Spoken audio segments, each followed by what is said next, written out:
Okonomiyaki? Hmm, hmm.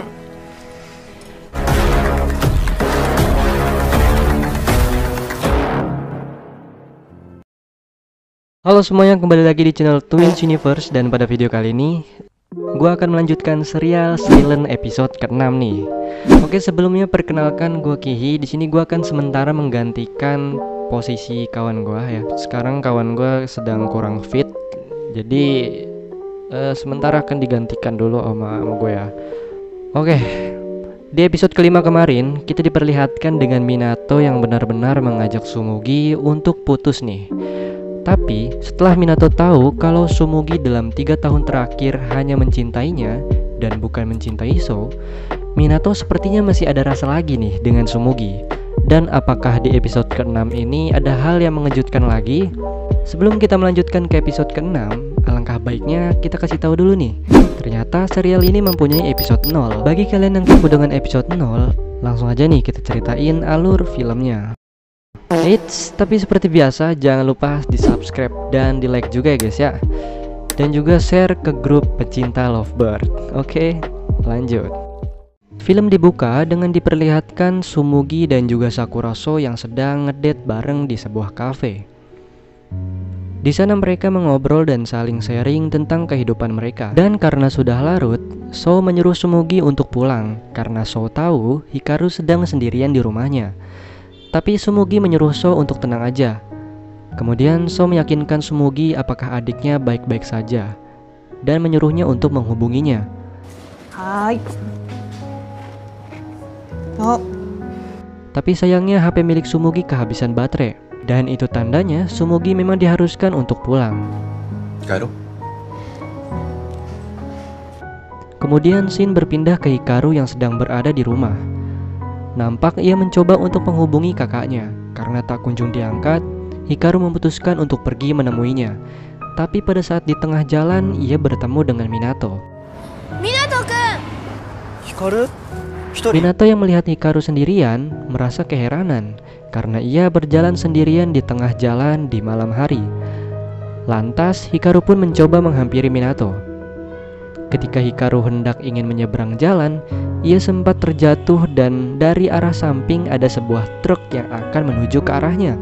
Hikaru pun hampir saja tertabrak apabila Minato tidak sigap menyelamatkannya. Hikaru! Atas kejadian itu, Minato langsung menghubungi So dan juga Tsumugi Minato. Honto nakai ne. supaya mereka bisa menemui Hikaru di rumahnya. Dan setelah mereka berdua telah sampai ke rumahnya Minato, Tsumugi langsung meminta maaf kepada Hikaru dan Minato. Lalu Minato menyarankan Tsumugi jika Tsumugi ingin pulang malam, lebih baik kau terlebih dahulu menghubungi Hikaru supaya ia tidak cemas. Dan setelah itu Tsumugi langsung mengajak Hikaru pulang. Tetapi Hikaru tidak mau pulang nih. Toga-kun ni mo meiwaku dakara. Hikaru-kun? Dikarenakan So merasa bersalah, So lalu meminta maaf kepada Hikaru sambil membujuknya untuk pulang.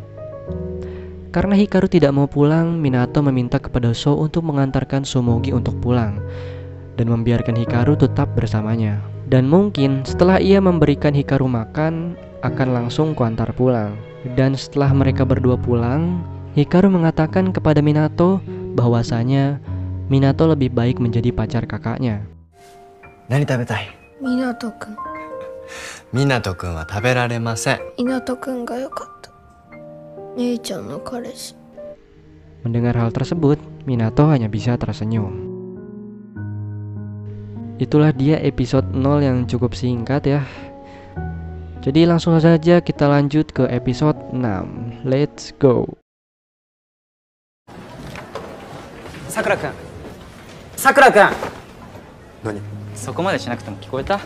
Di episode ke-6 ini, kita flashback nih ketika So dan Nana pertama kali bertemu. Mereka berdua dipertemukan di sebuah acara seminar perekrutan pekerja tunarungu. Setelah acara seminarnya selesai, di sini So sempat memandang Nana dari kejauhan. Nana pun notice dan langsung menyuruh temannya untuk pergi duluan.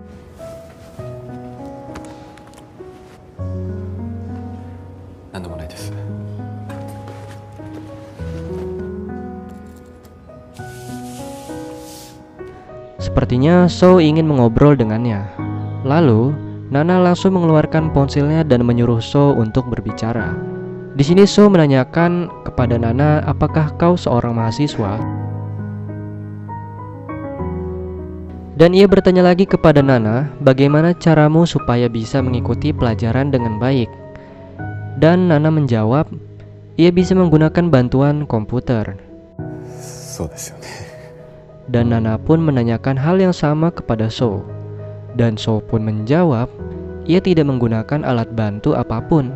Dan ia tidak meminta bantuan dari temannya karena teman-teman kuliahnya memutuskan pertemanan dengannya secara sepihak karena mereka tahu tentang penyakitnya. Dan setelah itu, So memutuskan untuk pergi, tapi ditahan oleh Nana dan menyuruhnya untuk melanjutkan ceritanya dan ia akan mendengarkannya. Lalu So melanjutkan ceritanya. Ia menceritakan kepada Nana pada saat ia pertama kali menggunakan alat bantu pendengaran. Pada saat dirinya pertama kali menggunakan alat tersebut, ia langsung ditegur karena mereka mengira ia menggunakan earphone pada saat kuliah berlangsung. Dan suatu ketika teman sekelasnya berbicara dengan keras di telinganya. Padahal aku tidak bersalah, tapi aku seringkali meminta maaf dan berkata maaf dan sampai menjadi kebiasaan. Dan So merasa bahwa semua ini salahnya. Meskipun ia sudah mengkonsultasikan soal pendengarannya di tempat konsul, tapi mereka semua hanya mengangguk sambil berekspresikan kasihan kepadanya. Padahal ia hanya ingin mencari seseorang yang ingin mendengarkan ceritanya dengan tenang. Dan ia hanya menderita hanya karena tidak bisa mengungkapkan perasaannya dengan kata-kata.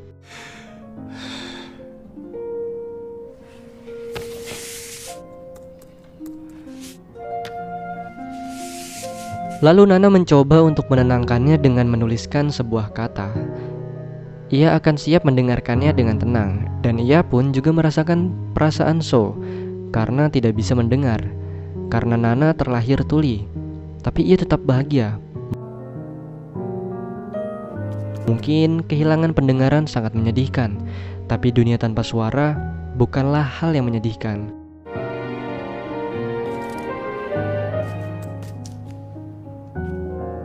Dan ada banyak hal yang bisa membuat bahagia. Melihat hal itu membuat So hampir menangis. Lalu Nana mengajarkannya bahasa isyarat.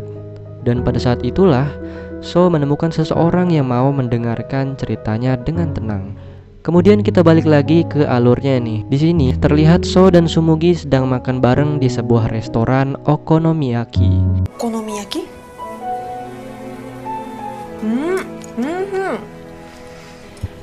Dan scene pun berpindah ke Nana. Terlihat ia ingin mengajak So untuk ketemuan lagi. Dan ia berniat untuk menelponnya. Dan So pun mendapatkan telepon dari Nana. Denwa? Dan setelah itu So menyuruh Sumugi untuk mengangkatnya. 思ってさくらくん心配して。 Karena mendengar suara wanita dari nomornya So, Nana pun langsung menutupnya. 切れた。 Loh, kok bisa tahu kalau itu suara cewek? Kan Nana tidak bisa mendengar. Dan Nana langsung mengirimkan pesan bahwa ia tadi berniat untuk video call. Dan So pun langsung membalasnya. Dan setelah itu, So menjelaskan bahwasanya orang ini juga tidak bisa mendengar. Lalu Sumugi bertanya, apakah dia teman kerjamu? Dan So menjawab, ia adalah satu-satunya teman setelah ia lulus SMA. Lalu Sumugi nanya lagi, apakah dia benar-benar temannya? Tapi Sumugi langsung menyuruh So untuk melupakannya. Kemudian scene berpindah ke Sumugi yang sedang bekerja. Di sini manajernya bertanya kepada Sumugi, apakah pacar Sumugi pegawai di PT besar di Tokyo? 多分めっちゃ稼いでます。ほら仕事しろ。別れたんです。 Dan Sumugi menjawab, iya, tapi kami telah putus karena kebaikan hatinya. Lalu kita berpindah ke Minato dan Hikaru yang berada di rumahnya Minato. Di sini Minato menanyakan kabar Sumugi akhir-akhir ini. Dan Hikaru menjawab bahwa Sumugi selalu sehat. Lalu Hikaru berterima kasih sama Minato karena telah membuat kakaknya bahagia dalam 3 tahun terakhir. Pada malam harinya, kita diperlihatkan dengan Nana yang hendak menyeberang jalan. Tapi ia tidak sengaja melihat So yang sedang membaca buku di pinggir jalan. Ia pun langsung mengeluarkan HP-nya dan langsung mengajaknya ketemuan besok. Tapi sebelum So membalasnya, Sumugi datang yang langsung mengajaknya untuk pergi ke sebuah tempat. Melihat mereka berjalan berduaan bareng, membuat Nana langsung membuang muka dari mereka berdua. Lalu Shin pun berpindah ke So dan Minato yang sedang berada di sebuah restoran. Di sini Minato mentraktir So yakiniku. Karena So melihat Minato nampak bahagia, ia langsung bertanya kepadanya, "Kenapa kau tampak bahagia?" Minato menjawab sambil tersenyum, bahwasanya ia sehat karena ia orang yang meminta putus dengannya. Di sela-sela memanggang, Minato menanyakan suatu hal kepada So.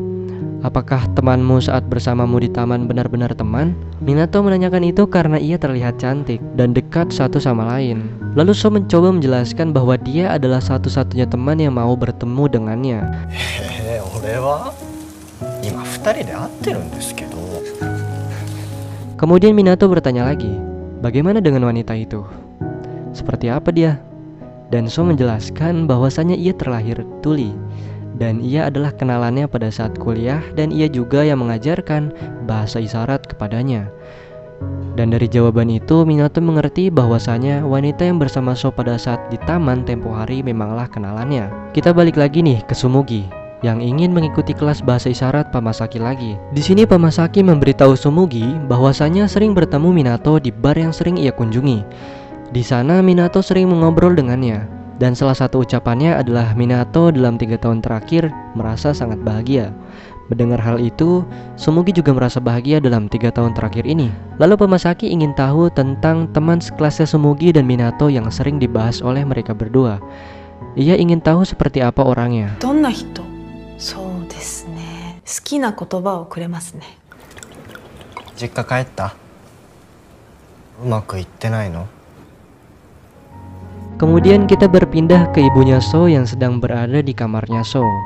Di sini ia melihat tempat kaset musik kesukaan So yang kosong, dan kemudian ia menyuruh sang ayah untuk membuang tumpukan kaset musik milik So besok. Tapi sang ayah menyuruhnya untuk mengkonfirmasi terlebih dahulu dengan So. Tapi ia nggak mau. Sebagai adik yang baik, Moe ingin semua kaset milik kakaknya dibawa ke kamarnya saja. お兄ちゃん聞くやつ興味ないでしょ。ないでしょお兄ちゃんだって。 Dan ketika melihat kaset milik kakaknya, Moe langsung sedih dan menangis. Pada pagi harinya, お待たせ。 terlihat So dan Sumugi sedang jalan bareng. Dan di tengah perjalanan, Sumugi bertanya kepada So tentang wanita yang menelpon So tempo hari. So pun menjawab bahwasanya ia adalah teman yang berharga baginya.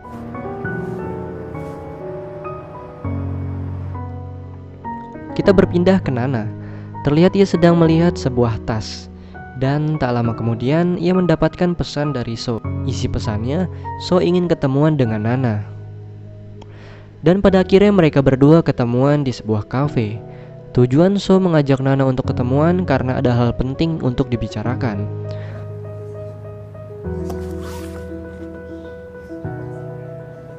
So mengatakan belakangan ini ada orang yang sering melihat kita berdua bertemu.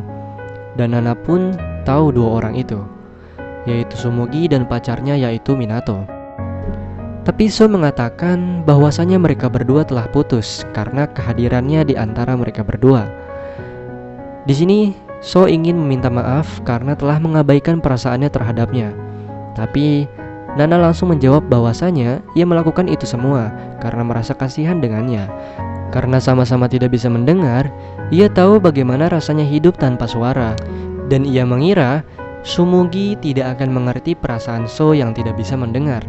Lalu So langsung menentang perkataan itu dan mengatakan bahwa kita tidak bisa saling memahami karena aku tidak terlahir tuli, dan Nana pun mengerti dengan itu. Pada pagi harinya, Sumugi baru selesai mengikuti kelas bahasa isyarat Pak Masaki. Dan pada saat di luar, dari belakang Nana mencoba untuk memanggil Sumugi. Lalu Nana memperkenalkan dirinya kepada Sumugi dan mengajaknya untuk mengobrol sebentar. Dan mereka berdua mengobrol di sebuah kafe. Di sini Nana mengatakan kepada Sumugi, "Kau sungguh mahir dalam bahasa isyarat. Apakah kau diajari oleh So?" Sumugi menjawab, "Iya, ia selalu mengajariku ketika ia salah dalam bahasa isyarat." Mendengar hal itu sempat membuat Nana sedih, karena ialah yang mengajari So belajar bahasa isyarat. Rasanya seperti hadiah yang kuberikan dan diberikan ke orang lain. Dan Nana bertanya lagi, seperti apa suara So? Dan apakah kau pernah teleponan dengannya? Dan Sumugi menjawab, iya, sewaktu masih SMA. Mendengar hal itu membuat Nana iri dengan Sumugi, dan terkadang ia sering bermimpi teleponan dengan orang yang kusukai, dan ia menginginkannya. Tapi sayangnya itu hanyalah mimpi dan tidak akan terwujud. Dan meskipun cintaku terwujud atau tidak terwujud. Dan setelah itu Nana pun pergi, dan Sumugi hanya bisa terdiam. Dan di luar Nana pun menangis. Dan pada saat di jalan ia mendapatkan panggilan telepon dari So. So pun langsung menghampiri Nana.